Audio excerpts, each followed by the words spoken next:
everyone for being here, and thanks Hub 71 for inviting me to do this session. It is a bit of a challenge. I was asked to talk about the mechanics of setting up a private equity fund in 15 minutes, which I'm not going to be able to do, right? I'm going to give you a high level idea of three different baskets.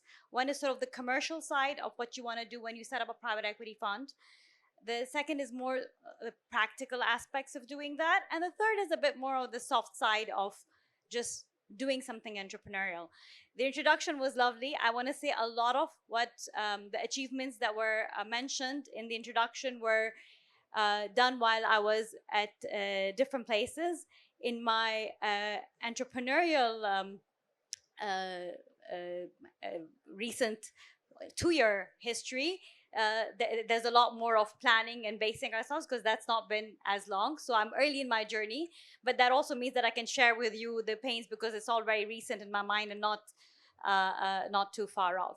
So starting with setting up a fund and deciding to set up a private equity fund, I think the starting point really has to be that there is something that you feel there's a strategy, there's an opportunity in the market that you understand well, and that your experience and capability is appropriate to leverage that opportunity and make investments and create returns.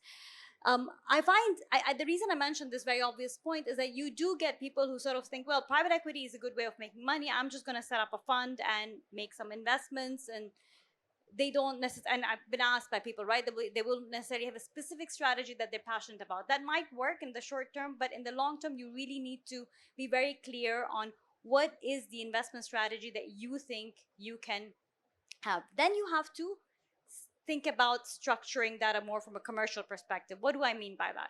You need to think about the structure of the fund. You need to think where you want to be based. You want to think about the size of the fund, the number of investments you'll make, what kind of a team you need, and they're all connected to each other. But this is your test of the commercial viability and feasibility of a strategy. And what this means is that if you think you're going to make $1 million investments, you're not going to raise $100 million fund because that's 100 investments in a fund. That is not something you want to do. You also don't want to raise a $20 million fund if you want to do $10 million deals, because again, you'll have two investments in a fund, which does not make sense. Now, just to pause there, I'm talking about a diversified blind pool fund of investments. There are other ways of doing private equity as well.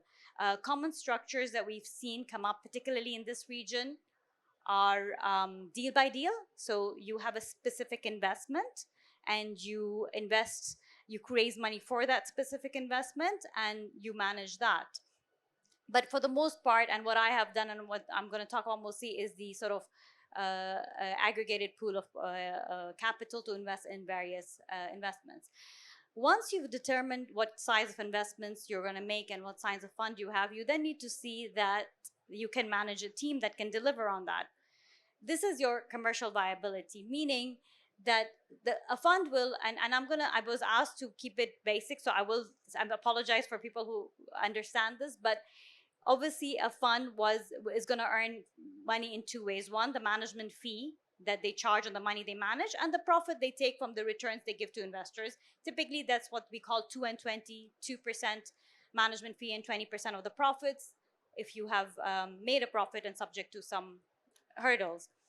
Now if you manage a fund of, let's say, 100 million and you get 2 million per annum, but the strategy is a deep tech strategy where you need a lot of R&D people and a lot of researchers in-house, and it's very let's say intensive in that sense, and you're not unable to get people in any different way, and your cost base is 4 million, that's not really a viable strategy, and you need to go back to the drawing board. So this part of triangulating your fund size, your profitability, and the opportunity size is probably the most important part of deciding what you want to do and to formulate a strategy, and it's the concept stage.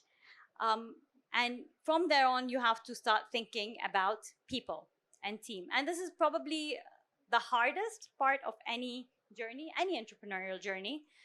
And I think there whether you're a single founder or you have founders with you, you really do have to think about the construct of your team and how much it's going to cost you, where you're going to get people to join you from, what culture you're going to have, how they're going to be able to contribute, how long they're going to stay with you, and are they the right people to go with you through a journey that is, very, very difficult, because this is not a product or a service which you're making and selling to to a lot of people, online, offline. This is basically you trying to convince people who manage money that they should give some of that money to you to manage it on their behalf.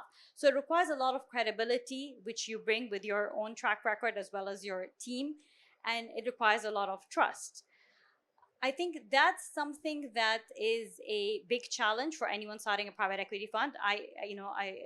I've been doing investments for 20 years, but even today there's a whole host of investors that will say we don't invest in first-time managers, because in your first fund you are a first-time manager. Your personal track record is does not tick off the box for a lot of these investors as a track record. So that's another thing that you have to think about very hard on the commercial side, which is your fundraising strategies.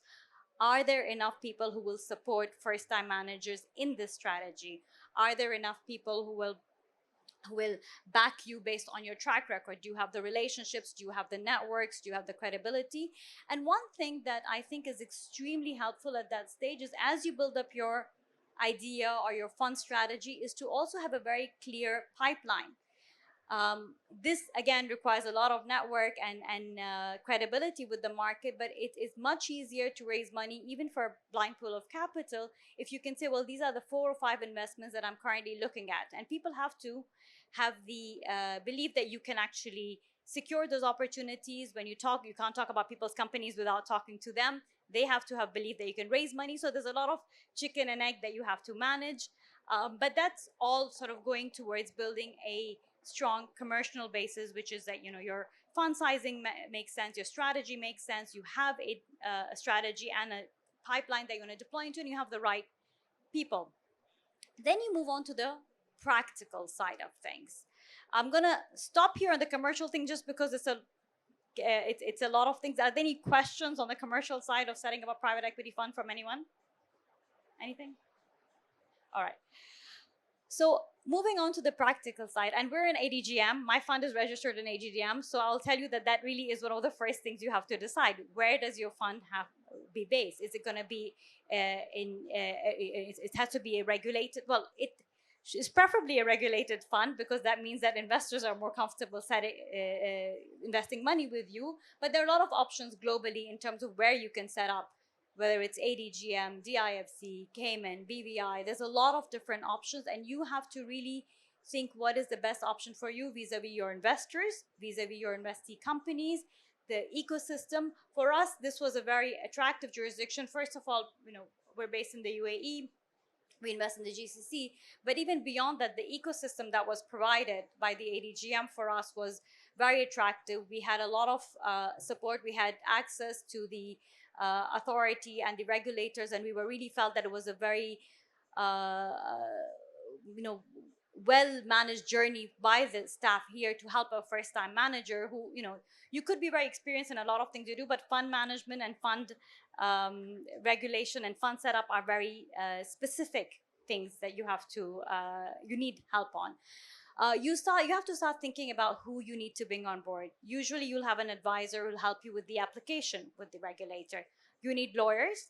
I'm looking at an ex-colleague of mine who's a lawyer. There are not many lawyers you'll find a lot of corporate lawyers. They're a much smaller group of lawyers who understand funds law. It's very important that you find those lawyers and engage them, because fund terms are very specific and very nuanced. Just because you've been doing deals for 20 years, I'll say that about myself, doesn't mean you understand fund economics. So people who understand that are very, very important in the equation. They are also expensive. So you need to build that cost in. And you need to think about what your policies and procedures and systems are going to look like, who your auditors are going to be, who your fund administrator is going to be. So there's an incredible amount of service providers and stakeholders that come into play, and you really want to be in a place where those are present, they're active, and they have experience. I think when it comes to the practical side of translating these things, a lot of people will say, well, these are things that are desktop jobs. They're really not. You have to go out there, whether it's the market study, finding people, interviewing people, engaging with regulators, finding the right advisors. You really have to be out there constantly meeting and networking with people to get this right. And only then are you ready to now apply to become a fund. And therefore it is quite a long journey, and it is something that does require capital as well. What do I mean by that? Aside from raising money to make investments, and before doing that, you really need working capital, because you're not making a widget in your garage. When it comes to being an entrepreneur in the asset management industry, you're managing other people's money. The compliance side of things, the regulatory side of things, the just integrity of information and fund flows, all of that becomes extremely critical, and you do need a certain level of capital to hire the right caliber of lawyers and advisors to be able to deliver on the complexity that you're getting yourself into. I think the things that I wish people had told me when I started was just how long it takes to get out the gate. Because everything I've talked about now, you're not even in the market, right? You're not even able to raise money or do investments. All you're doing is just preparing. And I think you have to brace yourself for that. It's a long period, it's a difficult period. And like most entrepreneurial journeys, you also need a bit of foolhardiness, a bit of some blind spots, and a lot of optimism, because I would say 2 years ago, probably every 1 in 3 people were encouraging, right? At best. I think for the most time, people will tell you it's very difficult. You're not gonna. This strategy has not been done before, or hasn't been successful before, or that region is difficult, or whatever it is. You get a lot of different ifs and buts. So I think that it's good to test yourself and your conviction and commitment to what you're doing in any entrepreneurial journey, particularly if you're managing, and I keep saying this, but if you're managing other people's money. And I think that was probably a big realization as well, in that really when you do something like private equity or venture and you take on capital to manage, it's an incredible amount of responsibility as well. And I think the team building part of it is probably more relevant for people who come from a pure investment background. When you have I was a sole founder, so that made it a little bit more difficult. But I was lucky in that I was able to find my now partner Farah early on in my journey, and she supported me a lot. But I think that whether you're a sole founder or a couple of founders, you would definitely need to think about all the areas that you need to address. For us, one of the big challenges was our finance and operations. When you come from an investment world, you're thinking, oh, I need an analyst, I need an associate, I need somebody to do the deal, I need to hire lawyers. But guess what? You're spending money, you're running a firm, you're getting licenses. You need to think about that part really, really hard. Now, when you're in an ecosystem like ADGM, like other fund ecosystem, you will find people you can outsource to, people you can work with.